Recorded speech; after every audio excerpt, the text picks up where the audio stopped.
Welcome to the Pink Lady Against Scammers podcast. Hey there, I just want to give you a little mature audience warning. This topic is something that's a little off of what I normally do, but I thought it was really interesting. So I just want to let you know this is probably a mature audiences only episode. Here we go. Welcome, everyone. I'm very excited about my guest today because she's going to share some interesting stories with us. Please welcome Miss Leanna Wolfe. Hi, Leanna. Hi, Patsy. How you Yeah, I'm doing? actually Dr. Leanna Wolfe. I have Oh, I a apologize. doctorate in sexology. I As apologize. I forgot about that. So it's That's all Dr. right. Leanna So Wolfe. this is actually a serious profession for me, where I did a doctoral dissertation on polyamory and jealousy. Hmm. And I just recently had a book that's basically functions as a memoir, but because my training is in anthropology, it's called an autoethnography. So it is my story through the lens of anthropology. And much of my story has been trying to figure out how humans meet, mate, date, and make sense of each other and what kind of partnerships they generate. So I've studied polyamory, I've studied traditional polygamy, I've lived in remote villages and discussed everything from love marriage and arranged marriage to how to share your wife, how to share your husband with other wives. So I've been around the world. And I know you wanted to hear some dating stories. You know what? That's probably whatever story you wanted for me. But if you have any, we've got plenty of time, however long you want to talk. But dating stories, I don't assume you probably don't have any romance scam ones. Romance scams.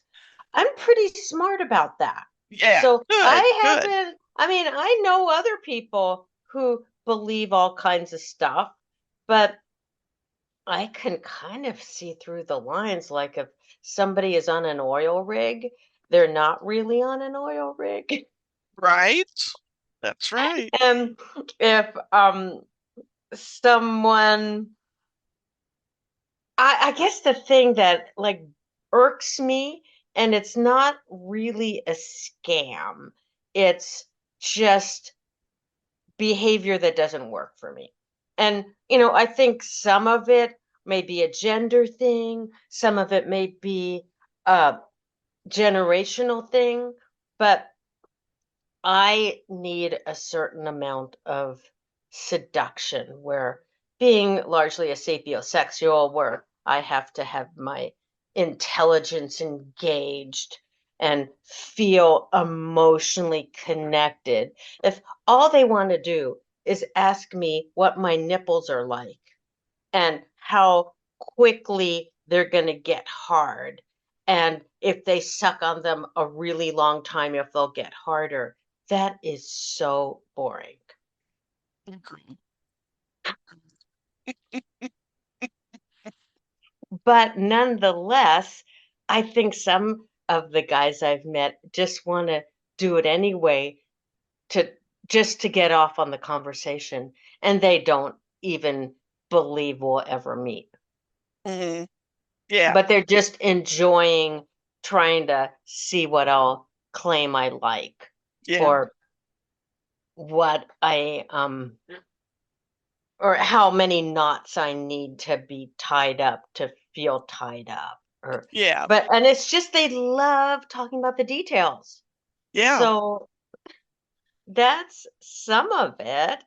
Uh I remember I this is a really kind of an interesting story. Is I at some point a couple years ago, I was living with someone and we both basically faced that we weren't having sex and we wanted to have sex again. And we certainly didn't want to have it with each other. And so we both started going on dating apps. And he went on Tinder and reduced his age significantly and got super busy. He had sleepover dates and coffee dates and cook at her home dates and watch TV on her living room couch and make out with her dates and all that kind of stuff. And I said, I need to start dating too. And so I went on OkCupid, which was an app I had used before. And I didn't take stock of the photos I had on my app. And suddenly I was getting texted with all kinds of kind of kinky offers. And I was like, oh, sure. I want to be fingered like that, and I can squirt across the room and whatever it was that I they believed I might be able to do. And then at some point, I was getting a bit overwhelmed with all these offers and saying, come over and have drinks and we can both spank my sub and this and that. And my partner said, well, what's going on with your site? What do you have on it? And then we discovered that I had a bikini shot, and it was a pretty good shot. And so the moment I took and I realized what that was all tied in with was at some point I had watched this TED Talk where this researcher had claimed that smart women who show some skin get a lot more attention than smart women who just present themselves in proper business attire. And since I wanted as much attention as I could get, apparently, posted the bikini shot. And what was then what actually happened was after I removed the shot, I had no responses whatsoever. And then I looked at her story and I realized she she had showed whatever skin she was and was doing all of her analysis from the comfort of her home screen. And she only met one guy. And at some point, they were so well matched because she did a really good analysis of everything that they got married and started a family and all the rest of it. And I thought, damn, I don't want to do that. I like the adventure of dating. Mhm. I have used dating for gathering all kinds of data. And I've been dating for many, many years to collect stories, to meet a wide cross section of people, to hear what they have to say, to enjoy what they think a good drink is, or what their idea about seduction is, or what their dreams are, or what their schemes are. So um I date for research, and and I own it. So that's when I, really started to, identify myself as someone who dates for data. Mhm. I love it. I think it's fantastic. I think it's fantastic. I find it very interesting. What's some of the stuff that you found out? If you'll Well, want to share any of it. one of the things I found out, which was hilarious, and this was some time ago because back some years ago, I wrote a different book. My current book is called 177 Lovers and Counting: My Life as a Sex Researcher. And back some 30 years ago, I wrote a book called Women Who May Never Marry: I The saw that Reasons, listed. Realities, and Opportunities. So I was at that point trying to study singles culture. And this was before there were dating apps, but there were other things that were going on. There were um, ads in newspapers and magazines. And then there was the beginnings of phone dating where people could listen in and hear the sound of someone's voice and engage them, and maybe even in real time. Yeah.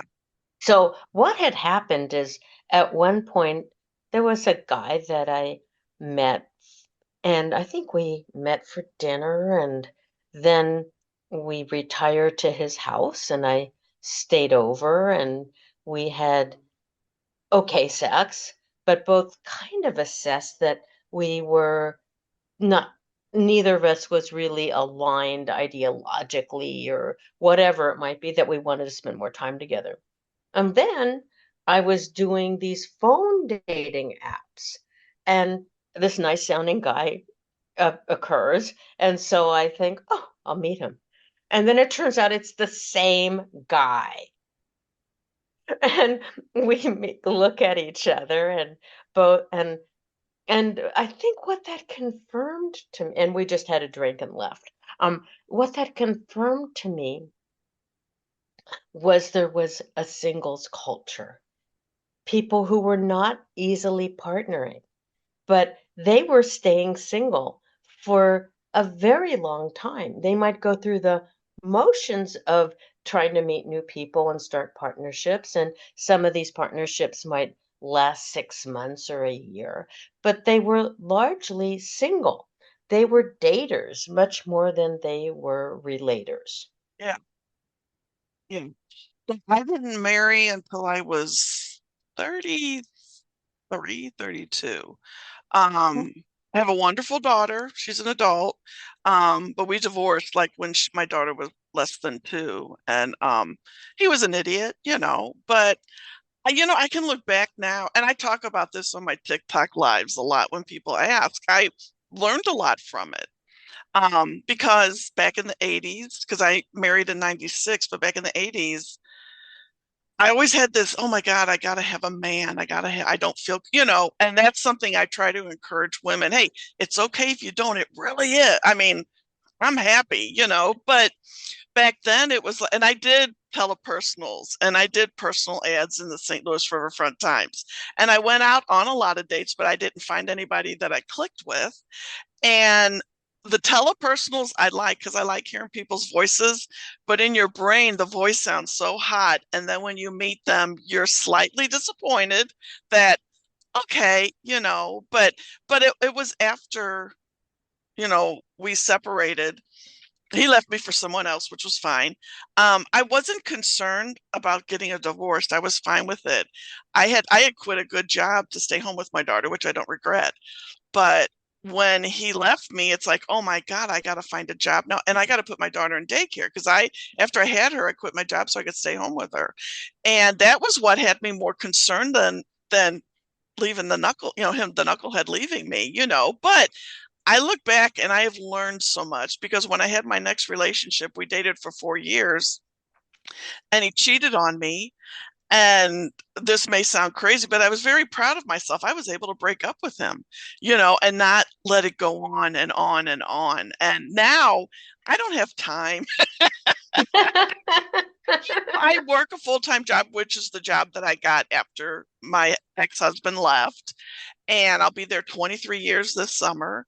And I have all this other stuff that I do. I go out with friends, I'm in a very happy place. And I know a lot of women my age, I'm 61, a lot of women my age can't say that. Yeah, I would think that sounds happier and more social and more balanced than being in a very long-term marriage where there isn't really much communication or humor or fun or even sex. Yeah.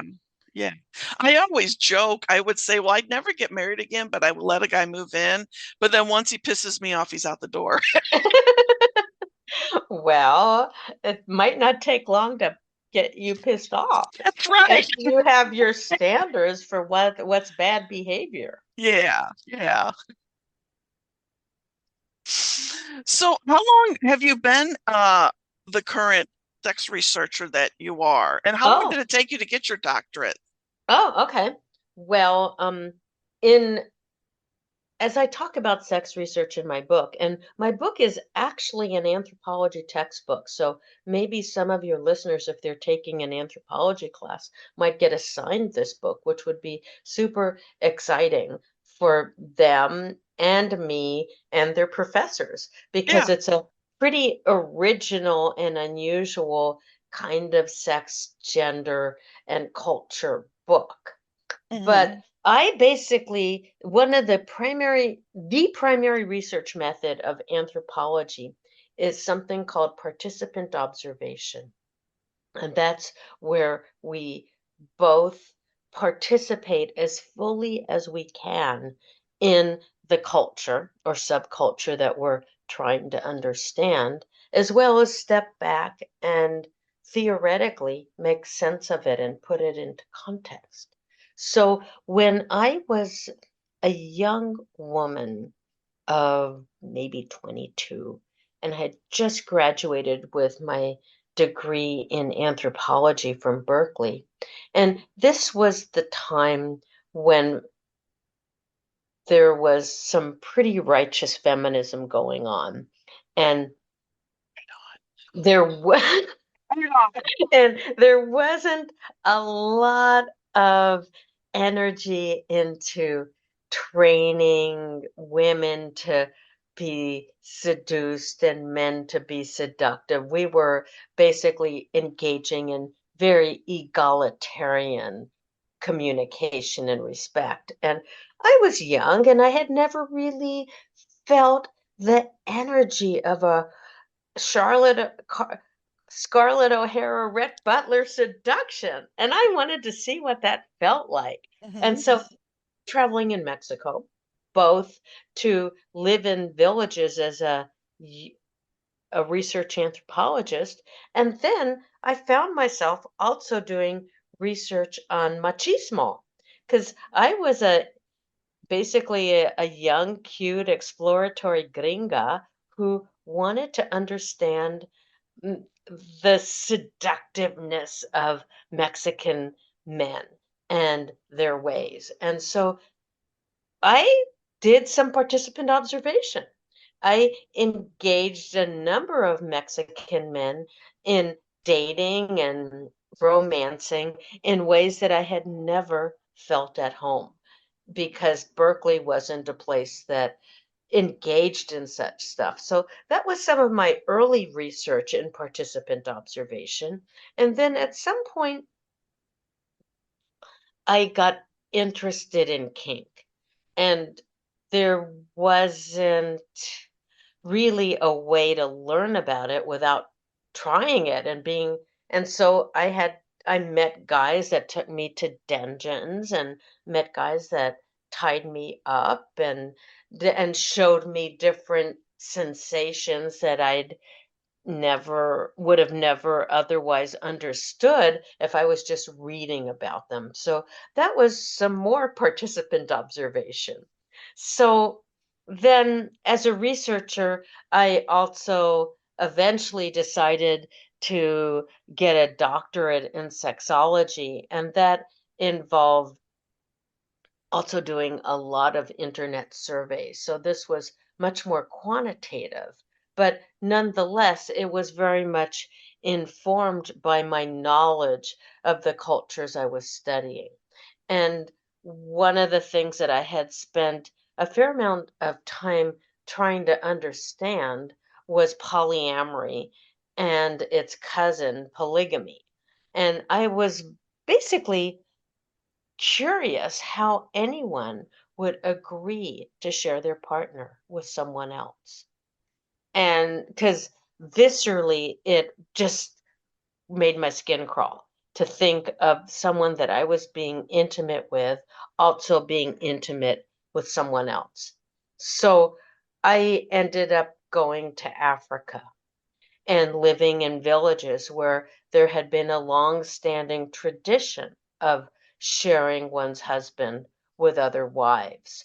And I, asked them, how did you adjust? Why does this work? And, I was both seeing how it worked by living with them And hearing their stories and hearing the stories of the men who were managing multiple wives, and all of that was part of how I did research. And what spirited me being able to so authentically do this research was, at the time, the man who I had been partnered with and raising a child with had gotten involved with another woman. And he thought that we should both be able to just get along. And we were having a very hard time of this. So I went to Africa and asked them, well, when your husband brought in a second wife, how did you make it happen? How did you find it in your heart to accept her? And did you? And I heard like inside stories of women who refused to do it and basically said, I don't like one of the practices there is if someone's husband passes, they're expected to marry their husband's brother. So to keep the children in the family and maintain the family line. And this one woman said, I didn't like the brother, didn't like any of his brothers. I wanted to pick my own new husband. I didn't want that guy. And so the family basically tried to take her kids from her so that they would be raised in their family. And if she didn't want to stay in their family, she'd be on her own and she'd get no support from them whatsoever. Oh my gosh. Well, I see, I don't watch reality shows, I really don't, but they have these ones called what, Sister Wives? Yeah, I'm Just aware of like, Sister yeah, I'm Wives. just like, I don't think so. Yeah, Yeah. I mean, it's not for me. I'm very open to a lot of stuff, but that's one of them is sharing. That's one thing I wouldn't share, so, but no, Yeah, but I'm there was a fascinated. whole culture of sharing where this is quite normalized, even though there's lots of little twists and turns that are not easy for anyone to swallow. Like there was a write-up in the newspaper when I was in Kenya about two co-wives that were got into such a fight over who was keeping their husband too many nights because he was supposed to rotate amongst each of their huts, that they started attacking each other with pots and pans. And eventually it escalated to knives, and they both ended up in the hospital. Oh my gosh. So, It's, even though you might hear, oh, sister wives, yeah, they have this, understanding. right. It's not easy. And, there's even situations amongst the Mormons from the Church of Latter-day Saints that do engage in this, where the only status that's really appealing is the newest wife because she's the favorite, because she's exciting, because the guy has a hit of dopamine every time he sees her because she's brand new.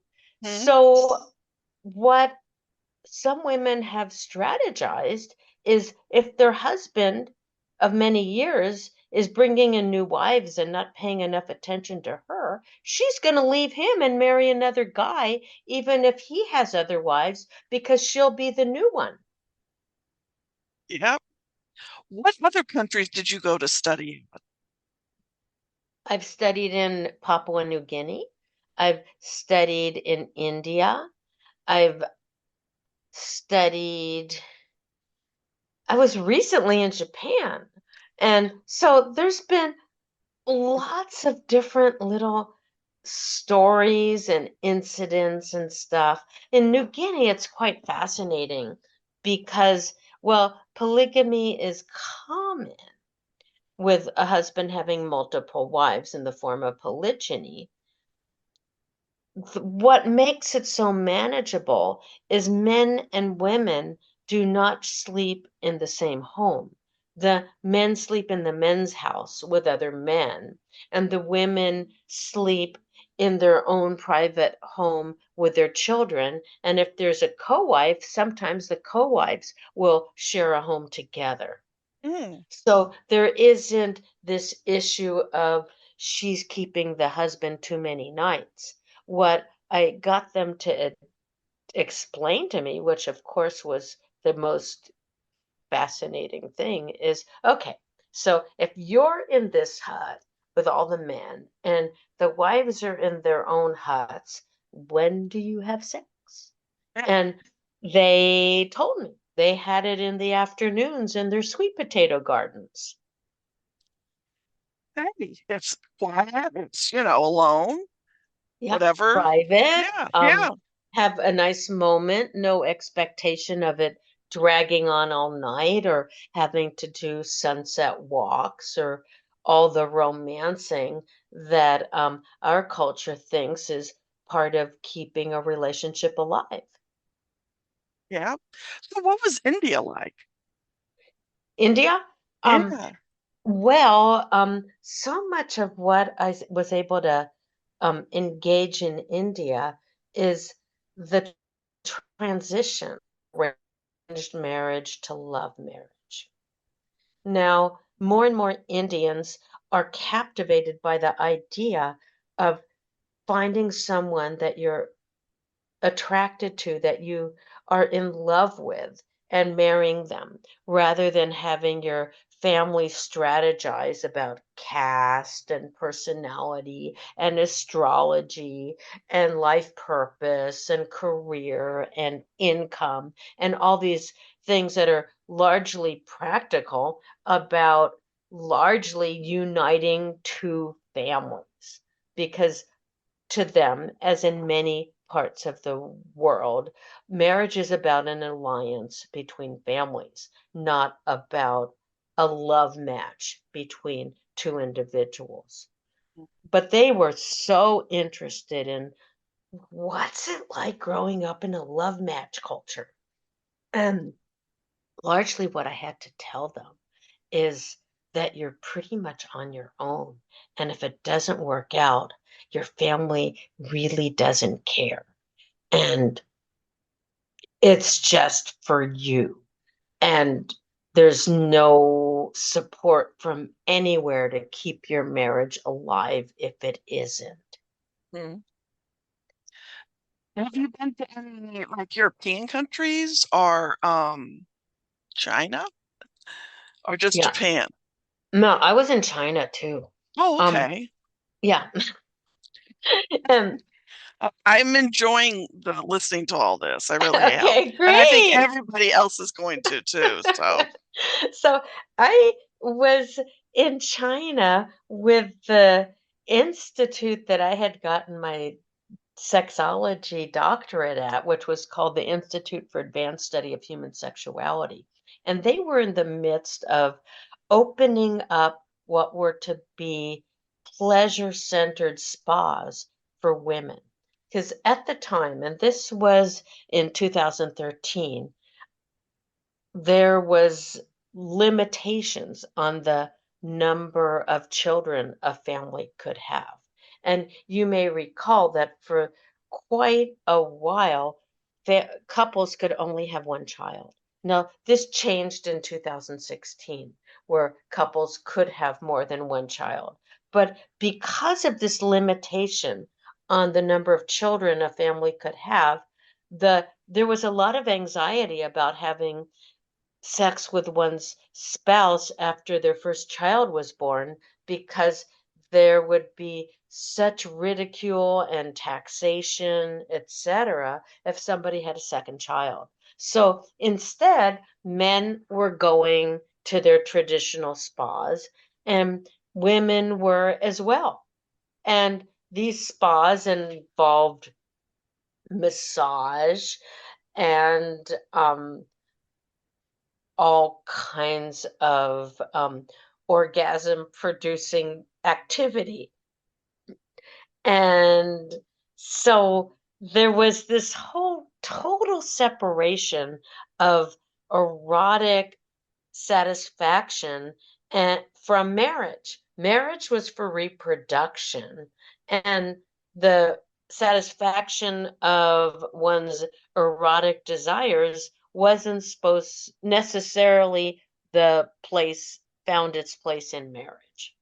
So the women's spas, which were had been going on but were not as popular as the men's were, involved all matter of sex education because there hadn't been much sex education at all following the Cultural Revolution. So women were, even though, way back, China had the picture books and there was a lot of celebration of the genitals and finding one's way to pleasure.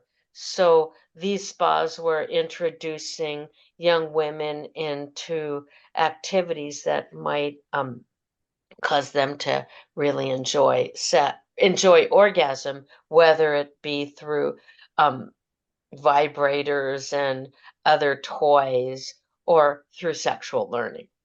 Mm.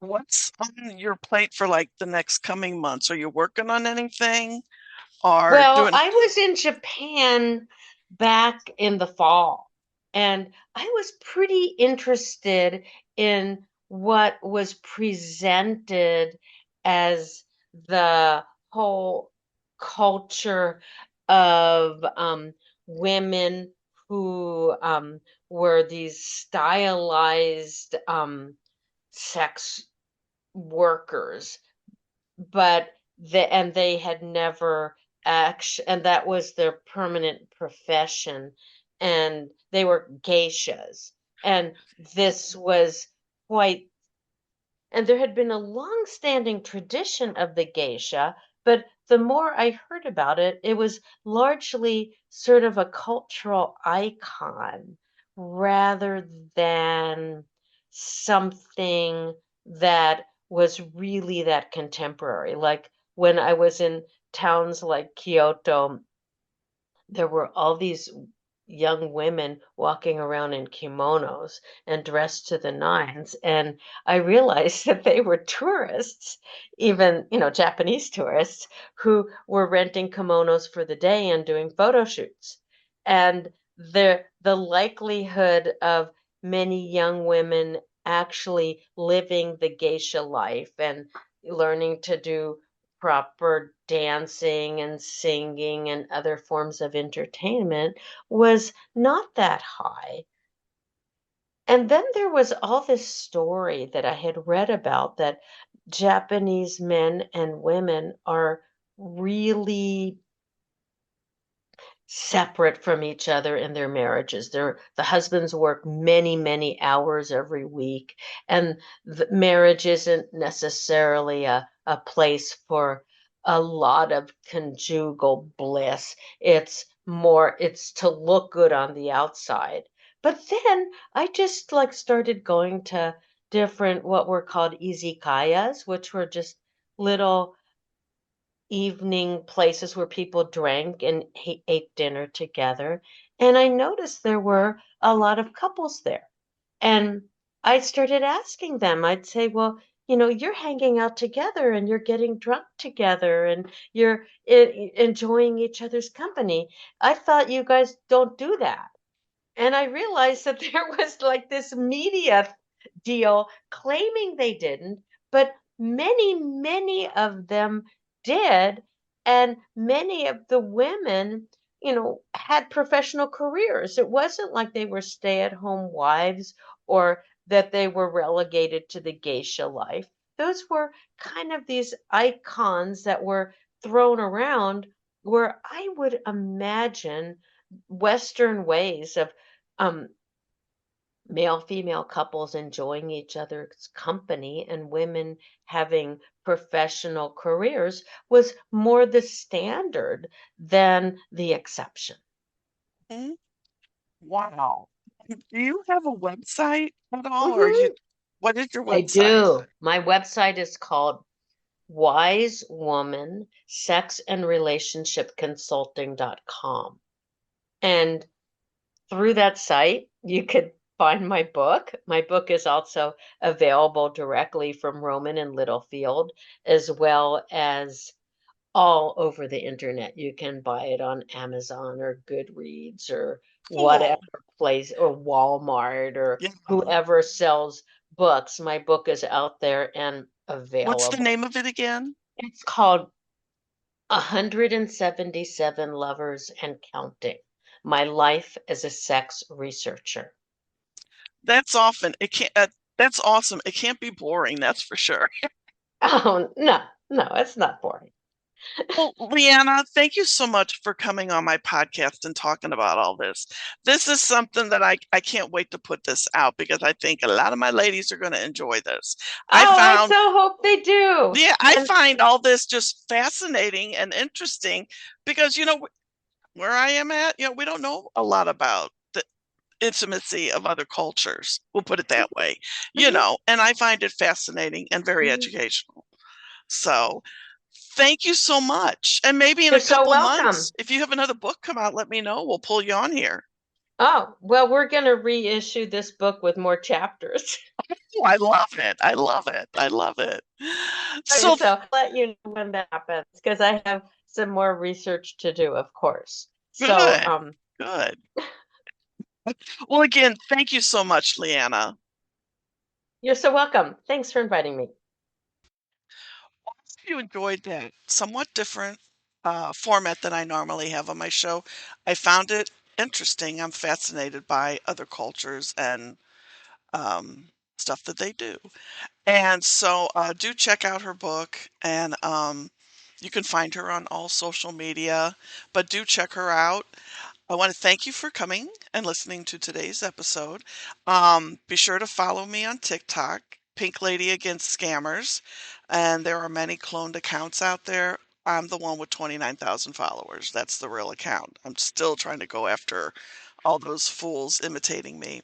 So, anyway, thank you again, and I'll see you next time. And as I always say, they don't love you, they love your money.